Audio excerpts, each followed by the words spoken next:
ज्ञात से मुक्ति। जय कृष्ण मूर्ति। मनुष्य की खोज, सताया हुआ मन, परंपरागत मार्ग, प्रतिष्ठा का मोहजाल, मानव एवं व्यक्ति अस्तित्व की लड़ाई, मनुष्य की बुनियादी प्रकृति, उत्तरदायित्व, सत्य, आत्म रूपांतरण, ऊर्जा का क्षय, सत्ता से मुक्ति। युगों युगों से मनुष्य स्वयं से परे, भौतिक कल्याण से परे कोई चीज खोजता चला आ रहा है। ऐसी चीज जिसे हम सत्य, परमात्मा, यथार्थ या एक कालातीत अवस्था के नाम से पुकारते हैं। ऐसी चीज जिसे परिस्थितियां, विचार या मानव भ्रष्टाचार छू तक ना पाए। मनुष्य ने हमेशा यह प्रश्न पूछा है, आखिर यह सब क्या है? जीवन कोई अर्थ भी है क्या?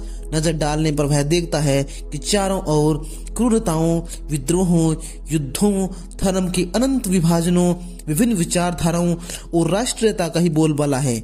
जीवन एक महा उपद्रव बनकर रह गया है। एक गहन आंतरिक कुंठा बोध से भरकर वह पूछ बैठता है, वह करे क्या? जिसे हम जीना कहते हैं, वह चीज क्या है? और इससे भी परे कुछ है क्या?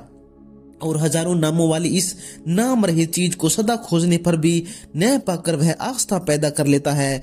आस्था किसी उद्धारक या आदर्श में, और आस्था ही तो हमारी सारी हिंसाओं की जड़ है। यह सतत संग्राम जिसे हम जीना कहते हैं, इसके भीतर हम कोशिश करते हैं कि एक आचार संहिता बना ले जो समाज के मुताबिक हो, जिसमें हम पले बड़े हैं। चाहे वह एक साम्यवादी समाज हो या तथा कथित स्वतंत्र समाज, हम अपनी परंपरा के अंग के रूप में आचार व्यवहार के एक मानदंड को स्वीकार कर लेते हैं। उस परंपरा के दिन हम हिंदू, मुसलमान, ईसाई या जो कुछ भी हो, हम व्यक्ति के भरोसे बैठे रहते हैं जो हमें बता दे कि कौन सा आचरण सही है, कौन सा आचरण गलत है, कौन सा विचार सही है, कौन सा विचार गलत है। और दूसरे के बताए हुए इस नक्शे और ढांचे पर चलते चलते हमारे आचार और हमारे विचार यांत्रिक हो जाते हैं। हमारी प्रतिक्रियाएं स्वचालित हो जाती हैं। अपने भीतर यह सब हम बड़ी आसानी से देख सकते हैं। सदियों से हमारे गुरुओं ने, हमारे धर्माधिकारियों ने, हमारे ग्रंथों ने, हमारे संतों ने हमें जो कुछ बताया उसे हमने दूध पीते बच्चे की तरह ग्रहण कर लिया। हम उनसे कहते हैं, इसके बारे में मुझे सब कुछ बताइए। पहाड़ियों, पर्वतों और पृथ्वी के उस पार क्या है?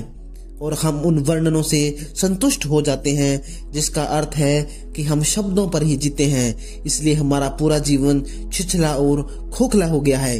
हम सेकंड हैंड लोग हैं, पुराने और नए बीते।